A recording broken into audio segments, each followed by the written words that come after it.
Hello and welcome to Think Fast, where I have come in a somber mood because it's a Saturday. I'm relaxing. What's happening?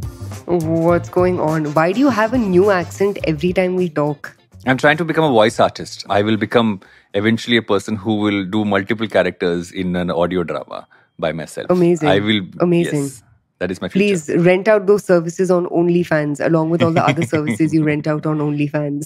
Varun Duggirala. I was talking to someone yesterday about how there was this point of time in Clubhouse where people would go onto whale moaning channels and everybody would moan like whales. I don't know if you ever went onto that. What? Yeah, there was a whale moaning channel on Clubhouse. In the early days when Clubhouse was a thing, it supposedly still is, although I don't know who goes there anymore. But people would go into this channel. It's a whale moaning channel where you would go and they would all moan like whales. I did not moan. I went in and listened for some time and I left. Oh, good Lord. How do you find this stupid shit on the internet? All the Varun? time. The internet is amazing. The internet is an amazing place. God. Especially if you're having a midlife crisis, as we can tell. Yes. If you guys have a topic that you want us to discuss, if you have feedback for us, if you have, something that you disagree with us on, please feel free to DM both Varun and or me and or IVM on Twitter or Instagram. Ask us questions. We'll take up listener questions and you could get a shout out on Think Fast on the next episode. Yes. But what's been happening with you, man? How's the week been? Quiet, slow, layoffs continue? Yeah, it's not like a super news-filled week. Obviously, sadly had another death, which I think was just super sad. Man, I was so upset. Which is KK. And how did KK die? I spoke to a bunch of people from the music industry and a lot of them said, obviously there's a lot of blame going towards the venue. The air conditioning wasn't working properly. Supposedly, there were way more people than it's supposed to hold. Indoor stadium with like air conditioning kind of failing. But he did a long concert, came out, was exhausted, had a heart attack. So everyone's kind of talking about how conditions are really bad for artists, etc. But a lot of people also kind of turned around and said is the fact that, he seemed fine when he kind of came off. I guess exhaustion at some point caught on. But it's sad. At the end of the day, like seriously, one of the best artists we've had in the industry for so long. I can't think of one bad song. What's your favorite KK song? I don't want to go cliche and say, Yaro, but Aapki Dua. Oh my God, same here. Yes. It's my favorite song of all time. Song. Do you know the girl who's in the song used to be in my school? She, tragically passed away when she was in class 12, I remember. I'm forgetting her name, Pooja something. But she was like, like everyone thought she'd be like the superstar because she was absolutely stunning. And obviously she had this, big breakthrough in KK's Aapki Dua video. But yeah, man, that was awfully sad. Yeah, it's been like, I was at a conference which had a lot of people from the music industry. And they said literally we've had 2 people pass away in the last, a couple of weeks. Both obviously different sides of the spectrum, but really good, strong artists Who was the first one? Sidhu Moosewala. Oh, yes. I mean, he was shot dead, assassinated. Yeah, he didn't just pass away. Yeah. But it's been a weird time for the industry in that sense. But talking to the other industries, what's been happening in the world of business? Okay, 1 second. How have you... Dude, business we'll get to in just one bit. But while we're talking about all things like strange and absurd that have happened over the past 2 weeks, Johnny Depp, Amber Heard, how much of your life has been lost on this case? Please tell me. So here's the thing, right? And I've tried to walk on that line of saying, because I know there are a lot of, people I know, friends, etc. have also said, okay, you can't be a consumer of the memes. You can't be seeing what's happening. At some level, I find it really bizarre whenever this kind of stuff is put out in the public. In my head, these are cases which should generally be fought behind closed doors. But this is almost a case that was fought in public. End of the day, one of the best things I actually saw was today morning. I think Amber Heard's lawyer was on a talk show in the States and one of the people there is an ex-NFL guy who's part of that morning show. And she's saying that, the other side did this. And he's like, I've been a sports person for so long. It's very easy to turn to the other side and point a finger. What you need to do is look in the mirror, which I think was a very, it's a hard thing to say, but it's true. It's, you lost. What people don't seem to have gotten the nuance of is this wasn't a case around domestic violence. It's actually a case about defamation. They both got fined if you look at it closely. But yeah, it's just been this pop culture fest meets some really dark stuff being trivialized. So I've been very conflicted about how to feel about it, but I have consumed it, in all Yeah. honesty. So that's the whole Amber Heard Johny Depp thing. I mean, for me, it's like, yeah, it's so bizarre. Yeah, but I mean, for people like complaining about, oh my God, he won because of, all the support that he got and, or, all of those sort of memes about, Amber Turd and this, that, and the other. I think the thing that people forget is this is just how the internet works. Yeah. And the same people who, the irony of the situation is the same people who are talking about how, the internet worked against Amber Heard in this case, where, they amplified something that, perhaps should have happened behind closed doors.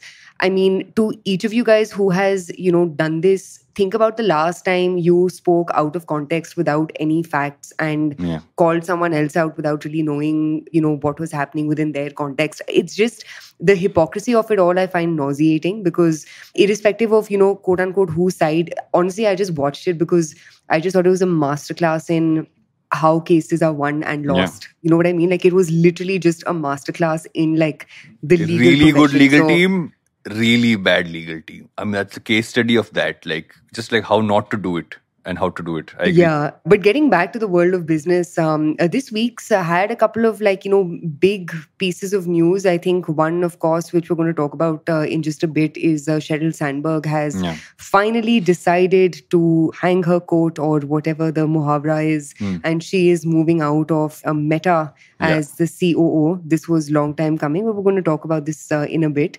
In lighter, brighter news, Sugar Cosmetics, definitely one of my favorite brands, has raised a $50 million round led by El Cateron, which is, they basically invest a lot of the LVMH family money. So massive news. And I think, we guys have obviously discussed this a bunch of times. And while there is room for all, I really like how Sugar Cosmetics has built their business up compared to a lot of their counterparts. Any very 2 cents on offline Sugar focused, Cosmetics right? from you? Very offline focused, very first principles, very strong understanding of how customers operate. And also what I really like about them is they haven't fallen into, and I, don't say this mildly, the trap of like house of brands. I think what they have clearly shown is, first and foremost, we're going to show success with one brand and then use parts of that success to, maybe, you never know, like in the future, diversify their bets, perhaps even get acquired by, the LVMHs or like the Estee Lauders or whatever of the world. But what I love about their business is they haven't fallen into this rubbish of like, we want to build house of brands without even having one product in our catalog actually performing really well. And I generally really like the founders, man. There's something very like nice and, likable, relatable. Focused, and like they seem balanced. They don't seem erratic. I mean, considering she was also on Shark Tank and she was totally like, she held her own. I think that kind of shows as well. Speaking of holding your own, are you a white noise listener?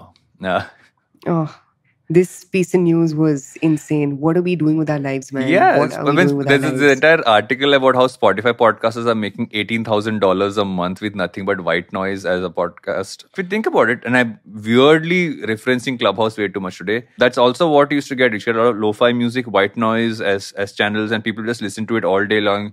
Great way to put babies and kids to sleep, by the way. White noise.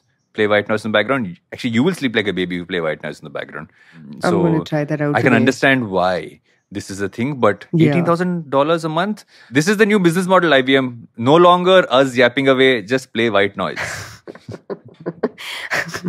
Absolutely. Think fast, new edition. But other good news, dude. Blue Tokai opened up in Japan, which is incredible. It makes me so happy to see Indian brands get out of just the confines of, our borders. There's, of course, Napa Dori, which opened a store in London and in Dubai. Yeah. And, you've got Blue Tokai now sort of like gadoing the Desi coffee jhanda in Japan, which is pretty f***ing awesome, man. Congratulations, Blue Tokai. You deserve it. Yes. Also, like, if you think of them, they're one of the first brands that really broke out from the coffee space. OGs, right? So, yeah. And I still remember, I still do order some of their coffees on and off, and it's just been a very smart growth plan for them. They haven't tried any stunts. They haven't done anything random with coffee. They just stuck to the basics and kind of grew from there. And on the other front, what else is happening? Okay, I can't not talk about this. There is this horrendous series of ads for this perfume brand called Shots. which actually aren't online. They only played on TV during, I think, the England New Zealand Test series, and it is by far one of the worst pieces of advertising I've seen because it is so wrong in every single way. In a nutshell, it characterizes a bunch of guys looking at a girl in a supermarket and saying, "Short kaun lega? Hum char hai aur bas ye ek." And then she turns around almost like, what the f? And then there's a perfume bottle next to her, and this guy goes and takes shot to banta hai. Similarly, there's another one where there's a guy and a girl in a bedroom, and they're just sitting on the bed, and these four guys walk in and saying, "Ab shot kon le," something like that, like who's going to take a shot, and they again pick up a perfume bottle on the side of the table. So it's insinuating gang rape as a joke, which is, I mean, I don't even know how to react to it. It was disgusting. It was so badly thought out, like badly executed. Who is this dumbass founder who has let, or CEO or whoever, who has let this ad go? In fact, I just heard about it before we started recording, and I saw bits and pieces of it online. But just like preposterously, this isn't even like an oversight. This isn't like Dunzo's ad where they blatantly copied Coinbase, and like then had to release an oops. This is like what the is this shit? And how does this get onto television? Like, I understand digital sometimes if then you can speak to the brand alone. But here it's gone through the league, whatever the team at the channel, it's come on television. It's getting called out all over the place. ASCII kind of has put out a post asking to take it off, and they're sending them a notice for that as well. But I mean, come on, guys. Like, I won't even call it lazy advertising. It is just the worst kind of advertising, and that's not what we really need. Yeah, I want to switch gears. Yes, and good on you, Varun, for doing the right thing and calling out whatever this crappy perfume company is. Please don't buy their perfume. Short mat lena. Disgusting. Yes, please, mat lo. But just one last thing, and then we can get on to the meat of our episode. But there's this really good, thread sort of posted on interesting insights from Zomato's Q4 FY 2022 report. So just a couple of things that I wanted to call out to. Their average monthly transacting users is about 15.7 million. One really interesting fact, and obviously, you can catch the rest on this thread. The thread is by this lady called Aditi Kothari. But just one, big piece of like, I knew it, and there we go again, is so Zomato's gross order value is about 5,800 crores. Mm-hmm. The top 8 cities contribute to 60% of their gross order value. Oh, wow. And the top 300 contribute to about 99%. Top 8 cities. And this goes back to the conversation that we had on the last episode as well, which is, dude, you can say whatever you want about tier 2, tier 3, tier 4 India and build for Bharat and all of that. Yeah. But if you really want to make money, you know where to get money out of. But yeah, and the average order value has gone up by ₹1 in the last financial year. So it's gone up from 397 to 398 rupees. So again, evidently just based on that average order value, you can see why they're still loss making. But, one really interesting data point that I found was exactly this, right? This 60, can you imagine? Isn't that absurd? 60% of your GOV is coming from the top 8 cities. That is wild.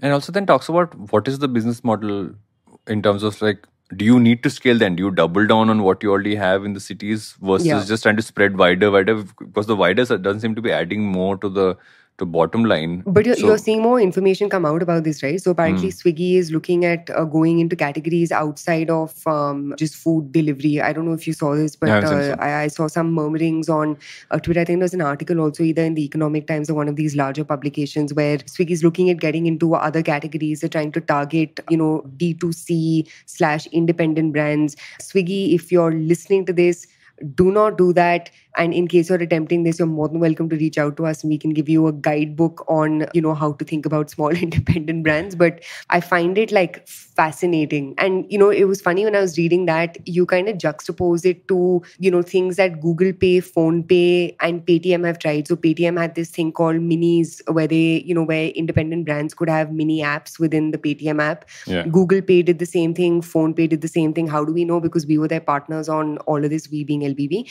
All of them have either sunsetted those projects or have like massively deprioritized them because dealing with this like behemoth of businesses in India as a whatever. This would make for another episode. But to your point, it's interesting to see how these guys are like now trying to grasp into, other categories or like other business lines to make that AOV slightly more chunkier. Yeah, for sure. I realized this is a very long introduction. We have gone in, including I'm still like so pissed off about the ad. Sorry. So I'm going to sound like this person for a bit till we come back from the break. But before we go for the break, what are we talking about today? Obviously, you mentioned earlier we're going to talk about Sheryl Sandberg leaving, some stuff around how Dream 11 is kind of building their business on the cap front. Ola, which for some reason you can never have a positive Ola news, but you're going to talk about Ola because there's always something going off there lately. You're digging into Urban Company. And Country Delight. Country Delight. Doodh wala business. My favorite. Yes. The best. Yes. So we're going to dig into all of that and a few other things. And I will come back in a slightly more chirpy mood right after this break.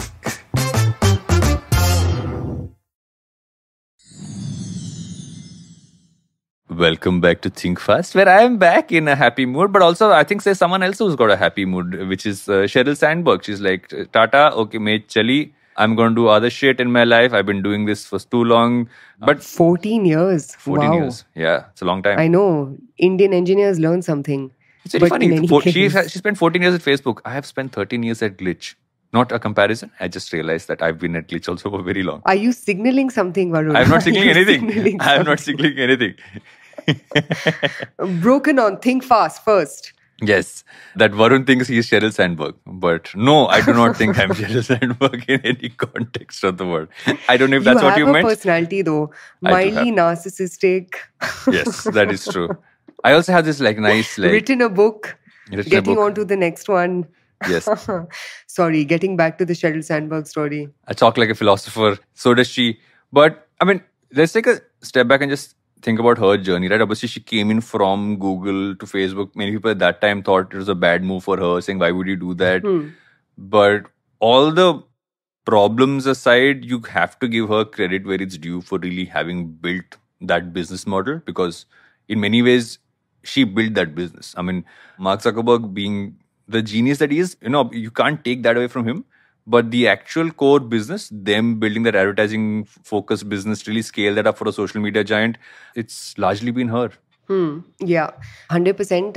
And also, the amount of like legitimacy that she also brought to Facebook, because I remember she was one of the first few, senior hires, so to speak, because obviously she worked heavily on Google's advertising business. She actually pulled a lot of Google's team, into Facebook's. But I remember when she had joined Facebook, Mark Zuckerberg, he still is very much a caricature, but back then he was like more of a caricature than he is now, right? Also, that movie had come out, so let's remember that. Social that Network movie had come out. Yeah. But she brought a lot of legitimacy to the business, and she, was kind of like the first adult in the building. So there's no doubt to, what she's contributed to Facebook. But obviously, I think especially over the past couple of years, their like relationship has somewhere become a little, I don't want to say problematic, but I think it almost seems as if she's kind of, playing to the tunes of what he needs her to play to. And that individuality that at least, Sheryl Sandberg had 8-9 odd years ago when she sort of, came up with that whole lean in movement and this, that, and the other. Yeah. A lot of that kind of faded away in the past couple of years. But I mean, my TLDR is this has been one long time coming. And second is, isn't it time for a change? I mean, hasn't it been too long of like Mark and Sheryl's reign? I think also, if you look at it, and that's a great point, right? If you look at Google as a comparison, you had, Eric Schmidt did pretty much what Sheryl Sandberg did at Facebook, at Google. I think the only difference here is that he took on CEO and then later gave it back to the founders. But they also decided to move on and kind of hand it over as well. I think every business reaches an operational level where founders tend to hand it over to someone else to run because it reaches that requirement. Yeah. Facebook somehow has evolved into, or rather Meta has evolved into this very different beast where it's become more and more run by Zuckerberg. Then it went the opposite direction. Right? You normally would have it spread out a lot more. It's become a lot more centralized around him. And also at some level, while the ad business and the data business got them where they are, that also I think is their biggest problem. is Achilles heel, yeah. yeah, because if you talk to anybody today, especially after what Apple's done with the data part, what Google's doing as well, that business is suffering. Facebook as a platform, I don't know who goes on to Facebook anymore. I know the Facebook groups part still seems to be working, but I think the rest of Facebook doesn't seem to have as much might as maybe the ad engine, which isn't delivering as much results anymore. But I think for Sheryl Sandberg, more than anything else, the last few years has been her having to kind of front face or just kind of work on all the problems they faced, right? From the Cambridge Analytica scandal to Yeah. there's even stories of how she used her influence to suppress some negative news about her boyfriend, Ex-boyfriend, yeah. ex-boyfriend, sorry. And there's a bunch of stuff like that that happened around her. So in many ways, it tarnishes what could have been a much stronger legacy if she had left, like Yeah. you said, about 4 or 5 years ago. But now she kind of leaves, and you're kind of wondering that, okay, what? It's not as much about what will she do next, but it's more about why did she take so long to leave? Because she hasn't been, at her, she past her peak She's in not at the public top perception. of her game. Exactly. Yeah, 100%. I don't know, man. I think, one big issue with Facebook, with the Meta group at large, has just been their total lack of innovation. I think they've outsourced a lot of their innovation through the purchases that they've made. Like Instagram Or was a stolen great features. acquisition. Yeah, exactly. Or stolen features. WhatsApp was a great acquisition. Snapchat could have been a great acquisition.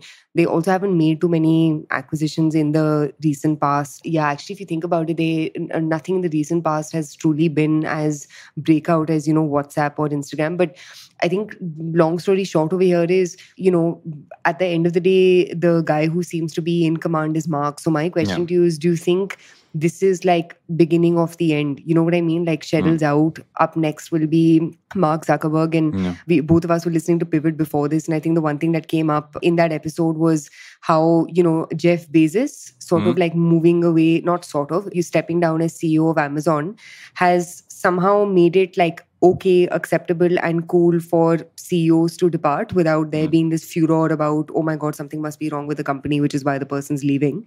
So do you think Mark's going to be next? I think the whole rebrand to Meta is a sign in a slightly different direction. I don't think he will, at some point, he's going to make someone else CEO for Facebook. It's convenient or rather smarter for him to move to a chairman-ish role on that front. But I feel he's going to really focus on the meta and the metaverse part of it. So kind of put himself in the innovator seat and hand over operations to someone else. I honestly feel that Adam Mosseri could be an interesting candidate to take over the Instagram CEO because he's, in many ways, a lot more likable, has a public face out there. In many ways, many people kind of across Silicon Valley seem to believe that he's being groomed to take over that job. But I don't think Mark Zuckerberg wants to run Facebook. He wants to focus on Meta and where that's kind of going.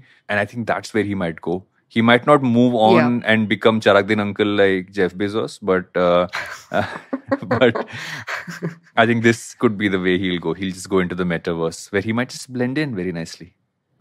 Yes, caricature in Web3. I want to switch gears to, a company that I have a lot of respect for, which is Urban Company. And, obviously the reason why we're discussing Urban Company in the middle of all of this is because there's an article that we read recently about how Urban Company closed, I think, FY21 with about 11.5 million orders and an average ticket price of 1,100 to about 1,200. And, of course, they've seen their net loss widen. They've also seen their, revenue go up. So their revenues, and all this has happened despite the 2 years of pandemic where literally people weren't allowing anyone to come into their house or come into their space, right? Especially in your top 8 to 9 cities, which is where Urban Company chooses to focus. I think they've had such an interesting journey. I remember interacting with the founders a lot when they had just launched or were, toying around with their early idea back in 2014. But before we get into their numbers and their performance and this, that, and the other, what do you make of Urban Company? Are you a consumer? Do you like their brand? I'm not a hardcore consumer. Honestly, I think in the past just called for a few services here and there. Never had a bad experience. But I feel it's interesting to see how they've evolved and how they've kind of, in many ways, you see a lot of these businesses kind of come in at some point, try to become something else, and that has the problems that comes with it, right? But they haven't done that. They've actually kind of looked at scaling and evolving in the right directions, and that's it. It feels like one of those really solid companies to come out in the last decade or so, which is which doesn't get the limelight it maybe needs to, and maybe that's a good thing, because they're really building a good business ground up in the best possible way. I mean, like, I didn't even know that they were in international markets till I ran through the points on the article, right? And I think that also kind of shows that they're building a good business. Yeah. I think when analyzing Urban Company, one of their big sort of wins has been, so UC actually started out as Just Style of sorts for services. It was, supposed to be this like plumber, book electrician, of, like, this Exactly. And I think after they raised I remember they raised a giant Series A or Series B of like 20-30 million or some such thing, in which Axel had participated. I think it was with that round where you really saw them sort of, say that the way to problem solve in India is not through aggregation, but it's actually through ownership of the full stack of the supply chain, so to speak, right? So for example, when an Urban Company, a guy or lady shows up at your house, depending on what service you've ordered, they come as a representative of Urban Company, right? It's not like Pushpa or Vinod are turning up. You see, but you know what I mean? Like, it comes branded as Urban Company, and I think that was one of the big like aha moments in their business, which I think gave them an ability to actually leapfrog into a standardized service provider versus what they were sort of, doing earlier, which was, just aggregation. Yeah. And it's so interesting how it's always the small things that go a long way, right? You've seen this happen across the board with, for example, Flipkart saying, what, we're not going to rely on third-party delivery partners. We're going to build, this thing that's very proprietary to us in-house. And you've actually seen the best companies do this, where they're very particular about ensuring that the thing that truly is their differentiator, which in Urban Companies' case is obviously the quality of the service, that has to strictly be controlled in-house. So the kind of things that, you've seen them make investments in have been in things like training of their staff, which is paramount, because if the staff isn't well trained, then everything else sort of, comes falling down, like a stack of dominoes, right? If people don't turn up in time, that again is, one big sort of red flag, which will lead to a poor customer experience and your consumer not coming back. And, someone like me who ends up consuming UC often enough, I think the biggest differentiator, in my opinion, about them has been they have never been bad, right? Yeah. Sometimes they've been phenomenal. Sometimes they've been, cool, average. But I think it's so interesting how, like, just making sure that you don't screw up goes such a long way with consumers, because you know what I mean? Like, you may not always have the world's best experience, but you never had a bad, at least I've never had a bad experience. Yeah. And I think just that goes a long way, specifically in the services industry. I think if you look at the pandemic, I think one of the businesses which really actually got it right during the pandemic in the best possible way was Urban Company, right? Because a lot of the services that you would want to kind of suddenly transition to home. I know a lot of people who got like everything from like haircuts to everything else with Urban Company, people kind of coming in. Yeah. And also that evolution they did to focus on also B2B and even selling products, right? If I read this right, they began to sell water purifiers at some point in time. It's smart decisions. It's focusing on making sure the quality of service is good. And they also don't have any plans to go for an IPO, which seems refreshing considering everybody seems to have gone for an IPO. These guys are like, no plans yet. We're just focusing on being profitable over the next few years. So all in all, shows that it's the right kind of growth focus. And also, like, I think all the moves they made to add revenue streams are super smart. It just makes sense. It doesn't take you away from your fundamental business. Yeah. So two things that I want to call out to what you just said. I think one other genius move was that B2B play, where, for example, if Varun is a waxing lady on Urban Company, right? Yes, I am. You actually have to, yes, you are. My name is Pushpa. Pushpa. I am Pushpa. Pushpa. Oh my God, this white noise on Think Fast isn't working out enough. You actually have to buy all your products from Urban Company, if I'm not mistaken. Yeah. So their revenue stream is, you not just buying a course where you learn how to become a beautician through Urban Company, but you also having to buy all of your products through Urban Company. So think of it almost as like Ola selling cars to prospective drivers. You know what I mean? Like that's how entrenched they are, with their supply. And I think the second thing that I also really respect about them is, unlike a lot of other companies that have, we just spoke about Zomato's numbers, right? 60% of GOV coming from your top 8 cities. I don't think Urban Company has gone to like Bhatinda, you know what I mean? Or like, picked up like a random corner of India and said, we will go to the next 100 cities. I think they're very clear about who their customer is, and they don't really deviate from the use cases, that their customer has, which is just very refreshing to see. You know what I mean? Like no delusions about, we are a tier 1 sec A plus consumer product, and as long as we keep making this customer happy, we're fine. Yeah, I'm total fan of this business, and I feel in many ways this is a great example of just like what to follow in how you do it, no matter what business you're kind of in. Speaking of what to follow, have you been following what Dream 11's been up to in recent times? They're making some interesting moves. Not Are you a Dream 11 user? Not even close, but batao. Is there anybody in the 11 you dream of? Sorry, bad joke. Oh my God. I'm assuming you dream of all of the 11. All of them. Ashish Nehra is my favorite. Nehra ji has my heart for so long. Dream 11's been making some interesting moves. They've actually kind of put aside a large corpus to launch Dream Capital, where what they're actually doing is that because of the whole action happening in the gaming space, they're looking to fund as many kind of companies in this space. So they're kind of almost like going against what VCs are trying to kind of invest into. Like they've invested in NFT platforms. They've done, if you want to pick a few other pieces here, they're looking at, obviously Web3 is one focus that's going in, gaming is the other. And with all the action happening there, it seems to be an interesting way for them to not just build a sports and an esports focused business, but to kind of double down and invest into other businesses which kind of become part of their ecosystem, or might just kind of help them scale their own control over that space, right? So it's a very interesting move, considering they also have like a large corpus with them. So what do you think of this world domination plan of Dream 11?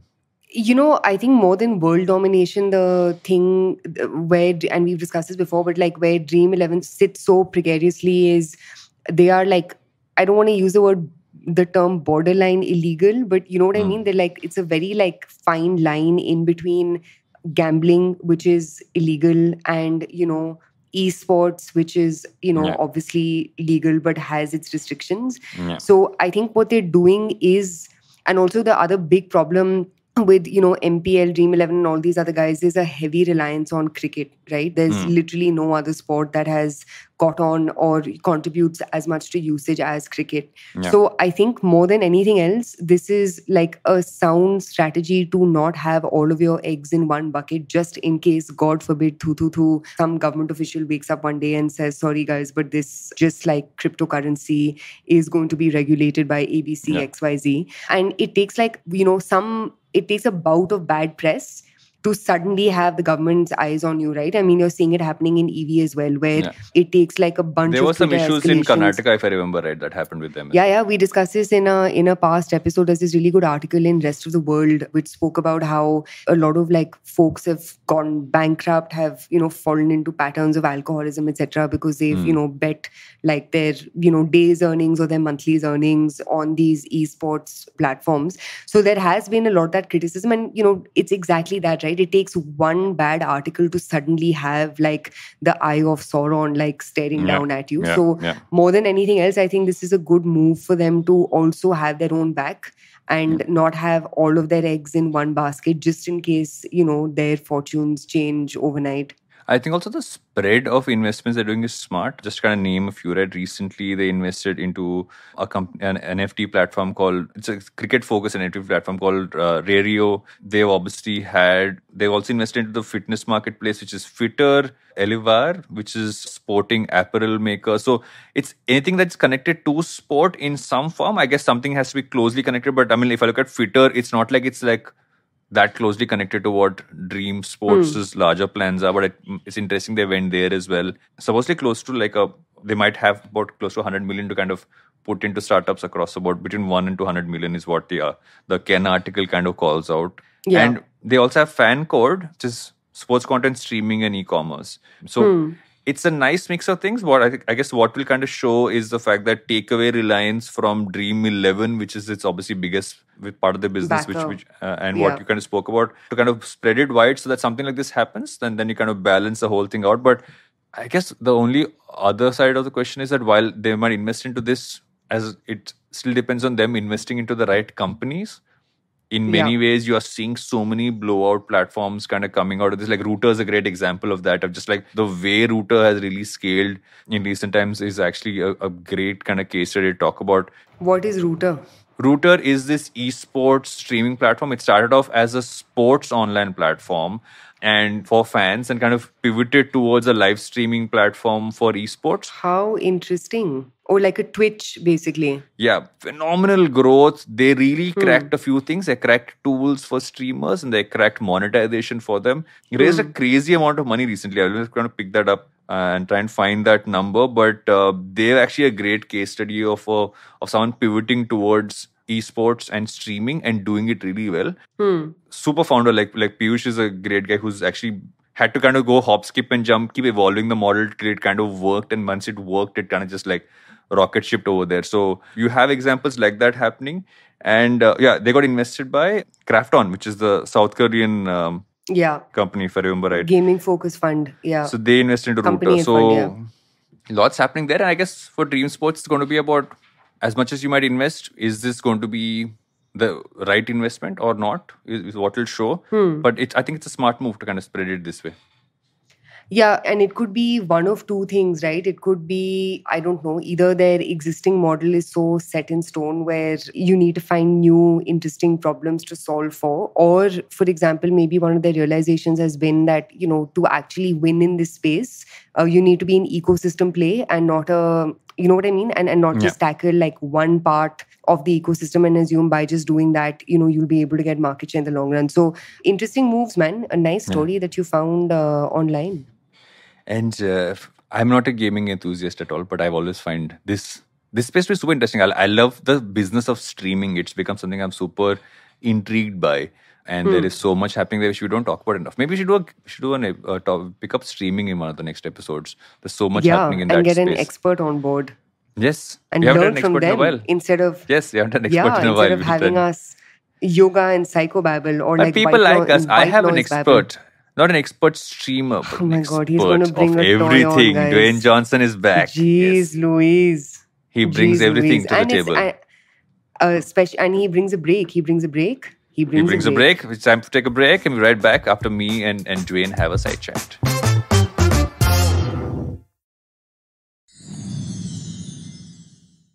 Welcome back to Think Fast. Dwayne and I are done having a conversation. But what story are you talking about next, Suchita? How sweet. Is that the only friend you have, Varun? Be honest. He's my favorite friend. He's your only friend, not favorite. It's him and the darwaza behind you. That's it. Those are Varun's two friends, guys. That is true. Varun talks to the door and he talks to an inanimate object. Yes. But I want to get into another company that I find truly like, this is what I like about slow weeks. We guys can actually talk about things that we are genuinely interested in, like we did last week with that Future of Search article on A16Z. But guys, without further ado, the company we're going to talk about next is Country Delight. And we're not talking about them JLT, but they were in the news recently because they've recently raised about $108 million again. Wow. One of the few companies managing to put together large sums of money. But again, similar to the urban company, conversation that we had, I just think it's so important to also spotlight companies like Country Delight, who've again taken a very, very, very specific problem, which is ensuring Indian customers get fresh milk to their doorstep and, built moat on moat on moat on top of that business. So before we get into, telling you guys the length and breadth of Country Delight and what makes them interesting. Are you a customer, Varun? I am not a customer of Country Delight. I just find their model very interesting. Is there any feedback that you've got about them? I've seen it around. I know some people who are consumers. I've never heard anyone complain. But I know for a fact that people are kind of stuck on to... once you become a customer, I haven't seen anyone kind of change in a while. That's the only customer side perspective that I have. But it seems like a very... I wouldn't even say smartly run business. It's a very focused business, right? They've stuck to that essentials, that daily essentials bandwagon, not jumped onto what is it? Your quick commerce, which everybody else seems to have jumped onto with this part. And again, scaled it right, did D2C the right way, and now raising a shit ton of money. Yeah, and just to run through their numbers, according to their annual financial statements with the ROC, the company's operating revenue surged 83% to 321 crores in FY21, up from 175 crores in the previous financial year. And they've also narrowed their losses from 68.5 CR in FY20 to 28.3 CR in FY21. So I think one super interesting point to sort of call out over here is when you stick to essentials, you just see, the power of compounding. And this obviously isn't a business that's been built overnight. They apparently started out in 2011, if I'm not mistaken, and they've really built their business like brick by brick, right? This is like a 11-year, 10-year success story in the making. And I think, to the point that you just made, milk again is one of those categories where once you've picked one provider, your switching cost is too high. Yeah. So what would be tough for Country Delight to do potentially perhaps is get that first customer. But, the great thing about, businesses like Country Delight and even Urban Company for that matter is if you are obsessed with, one, for example, like one hairdresser, right? Yeah. Or if you're obsessed with, one electrician because he just does all of your shit top to bottom, your switching cost becomes like super high. And this fundamental principle has obviously worked fairly well for Country Delight.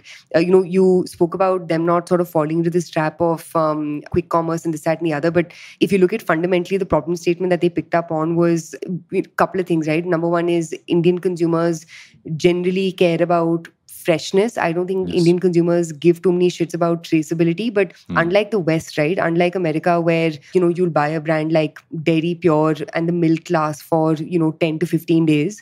In India, the penetration of these high shelf life milk products apparently is less than 1%. So less than 1% of like, because you don't want to feel like you don't have a products. fresh product to give someone. I mean, milk is a great example, right? You Exactly. don't, if anybody says the milk lasts longer than like a day or two, you're going to like really like be like suspect about how fresh that is. So it's like very interesting insight. Exactly. And like everyone has tried, right? Everyone from Amul to Nestle to Danone have tried making this Tetra Pak milk, which is very common in the US and also very common in China. They've tried to make this work, but you can't run away from this like obsession with just fresh milk, which is sort of like re-brought into the household every 1 to 2 days, depending on, how often you, of course, consume milk. And I think the other big genius of Country Delight is, they've gone deep into problem solution, right? So I don't know if you remember this, but a couple of years ago, there were all these articles about how, certain brands, their milk is adulterated and, cows are being sort of like, shot up with steroids and this, that, and the other, and the milk is not pure. So I think there were ripples of that movement, which would have obviously positively impacted adoption of Country Delight, because their promise basically is that they, not literally, but like figuratively, they kill the middleman, right? So they, have their own farms, they, source milk directly from these milk farms and this, that, and the other, and they deliver it straight to a consumer's, doorstep. So I think there have been a lot of these like very interesting macro sort of, consumer, not trends, but pain points of milk being adulterated, milk not being, remember in the middle of this whole thing of XYZ brand isn't delivering cow milk, they're actually delivering goat milk. And do you remember like there were all those like random Twitter furors that were happening, which suddenly got consumers very like paranoid about where their milk was coming from. But long story short, I grew love up on how buffalo milk. I didn't like, I was actually, I realized that when that whole thing was happening, because so when I was growing up, which one was what? Yeah, no, I actually knew which buffalo was giving the milk, because so I come from a small town life. So like near home, there was a couple of people who had these buffaloes. They would give us a milk every day. So I knew which buffalo's milk I drank every day. As weird as that might sound in today's world, and the reason but why, because because same here. Yeah, same here. Literally, you also we knew had like buffaloes and cows in a farm close by, and that's where our home milk and came so you from. knew almost like face value, okay, this is where it's coming from, this seems to be the environment, so you are fine with that. So doubling down on that versus we'll make the milk last longer, or you don't have to innovate in some cases. You just need to kind of focus on the basics, and I guess that's what they've really done. And I think some of the verticals they've added also super smart at adding bakery and fresh produce and stuff like that. So it's again been like nice add-ons of revenue streams, but I think the foundational part is still the milk. Yeah, one fun fact, and then we can move on to the next story, is they also, were like the butt of a lot of jokes because apparently on the back of Country Delight packets, they have some version of made by IIM alumni because both of the co-founders are IIM alumni.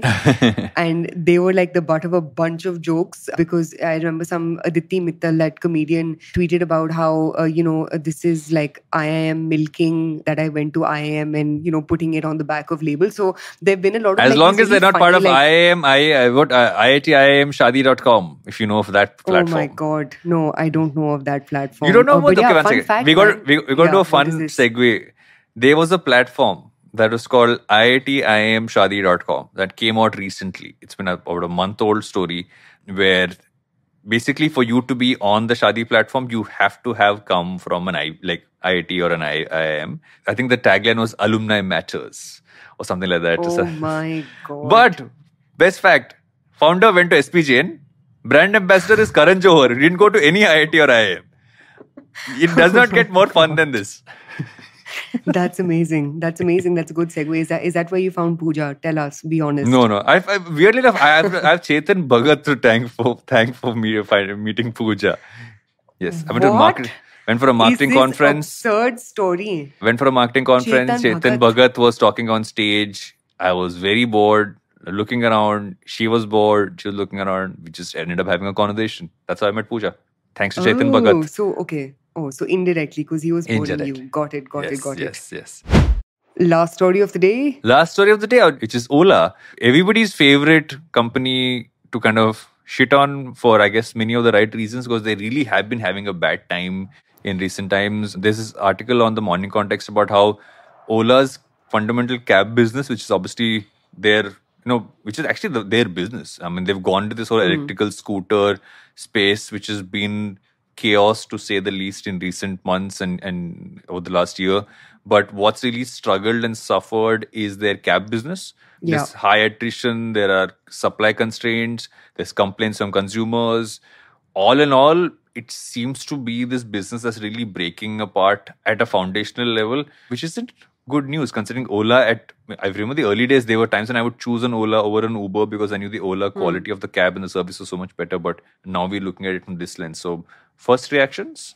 I mean, expected, no? Like if Uber's core business in the US is like, I'm not saying it's shaky, but like it's definitely been impacted in between them cutting their subsidies. Like if you look at a lot of the conversation around Uber now internationally, it's, oh my God, when did Uber get so expensive, right? So it's definitely expected. And also, as much as it interests me in companies expanding out of their, core like operational purview, at some level, it's also an indication of something must not be wrong, but something mustn't be fully right in their core business for them to want to have so many parallels that they're running simultaneously, right? Like I remember Ola acquired Food Panda, ended up shutting it down. Then obviously there's Ola Dash.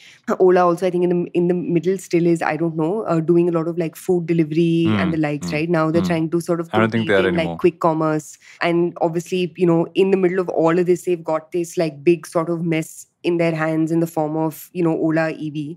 So I don't know, but like I think when a company starts, there's a big difference in between diversifying revenue streams and literally launching, totally new products that almost kind of have nothing to do with like the original thing that people were, using your app or your, platform or whatever else for. And I think, Ola's like weakening cab business, the bells were ringing a while ago. So this story doesn't surprise me. And also I think the pandemic would have really knocked the living daylights out of them. And I think given Uber's, lackluster performance on stock markets, I'm pretty sure them being able to raise money off of a cab booking business wouldn't have happened, hence their diversification into other things as well. But, those are my 2 cents on this. So even if you look at the article, right, like you mentioned the pandemic, it wiped off nearly 30% of the cars from their system because how this model works is a lot of the drivers who take the loans to buy themselves the cars, right? And you're giving about 30% or not more to the platform itself. And with petrol prices kind of going up on one end, secondly, having to kind of having loans to pay, it's been a bad business as a driver. I remember early on when Uber first came in, Ola kind of started off, drivers would talk about how they were making so much more. So average somebody was making like 70 grand to like a lakh a month. But now with all of these costs kind of going up, that money has eroded down very quickly. And suddenly that 70 grand to a lakh is now gone down to like 30 grand in hand for someone who also has to pay a loan. And that's really been the big struggle for drivers, which is why, there was this interesting tweet thread the other day on Twitter where someone said that they actually asked the cab driver, saying, why do you keep asking for cash instead of doing the transaction on app? They're saying so that they don't have to give that commission. And so then with the cash, they can still hold a lot more of that money to themselves. But on the Ola front, the big problem also has been they've lost a lot of talent. I think this focus towards the electronic bikes has suddenly taken away a lot of engineering talent. Supposedly, and this is from the article, that a lot of people who were part of the engineering team have left, but there wasn't any documentation. So no one's got stuff to take over to understand the nuances of the platform. Yeah, that's what the article says. And so there is obviously a lot to unpack in terms of what's happening to that business. They also really need to get in money right now to kind of survive. The article says that they need an urgent infusion of about... So last year they got a $500 million loan which is sitting outside of India. And, they've had a lot of high-level people kind of quit and go. They don't have a chief technology officer. They haven't had a chief technology officer in 2 years. So all in all, Jeez Louise. it's a bad scene, and it again shows that. And we spoke of a few good examples early on. This is an example of not focusing on your core business. And I don't agree with anybody who says that because you want to innovate in a new direction, this happens. But you need to have someone running. So if you had a CEO of the cab business, which is separate from, this is why group structures exist. You take a group structure where the cab business is one company, the electronic scooter one could be a different one. If the CEO wants to focus on that, you have someone running this, which isn't how this has been happening, and it seems to be full chaos. I don't know, man. I think it goes back to that one big problem that happened back in 2012, 2013, right? Which was everyone wanted to be a technology company because you had to say you were a technology company in order for you to raise money. Yeah. And I think at the end of the day, you need to... I don't know to what extent, because I think now hopefully investors have at least gotten smarter and founders have gotten less delusional, or at least I'm hoping they have over the past couple of months, but over the past couple of years, sorry. But I don't know. I think at the core of this is like at the end of the day, if you are a cab business, call it as it is, right? Yeah. If you are, food delivery business, that basically means you need to be like operationally top notch. Totally juxtapose. If you're a beauty business, say you're a beauty business. Don't say I want to build the Instagram for beauty. Like Glossier, for example, did. And there's nothing wrong with having like lofty ambitions, but I think this is where there's a fine line in between having lofty ambitions and, not being very clear about what your TAM is, what your market is. These may be boring things to spend your time and money on, but just, being very clear about that goes a long way. So I think a lot of this is also coming from this obsession of every founder to want to be a technology business, even though actually at their core and operationally, technology, yes, 100% is a enabler for their business. But, if you just look at the cabs business and what, for example, like Meru's been able to do, right? Or how most cab companies operate. And again, to the point that you made, maybe them not having a CEO for this business is the biggest issue, which is no one's really going back to the fundamentals of what the business needs to be or doesn't need to be. But all the best, Ola, all the best. I hope your EVs recover soon. Yeah. And for us to recover after telling all these amazing stories to all our listeners, because we are so cool. Yeah, kya story batate hum aajkal. We need to take a break and be right back with recommendations, where I'll think of my next accent for this after break, Varun.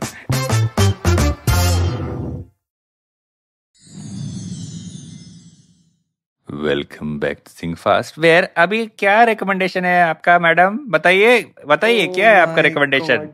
Guys, I can't do this podcast anymore. क्या हो गया? मेरे आवाज़ों का problem चल रहा है. Varun, I am so glad you don't have a job as a voiceover artist, because you would. I'm actually learning. I'm learning to modulate voice. I want to one day do voice acting for a living. So this is my practice. This podcast is my practice. I am glad my years are coming to your help. But in any case, coming to recommendations, guys, I have a great podcast recommendations. I've finally gotten back to listening to business podcasts after a big lull in the middle. But Invest Like the Best is out with a phenomenal episode with none other than Ashwath Damodran, who Yes. hey. Ashwath You're just coming up Damodran. with a random I was going to say South Indian Rangan last Chatterjee name. by mistake, but yeah, Acha. Ashwath Damodran. Sorry.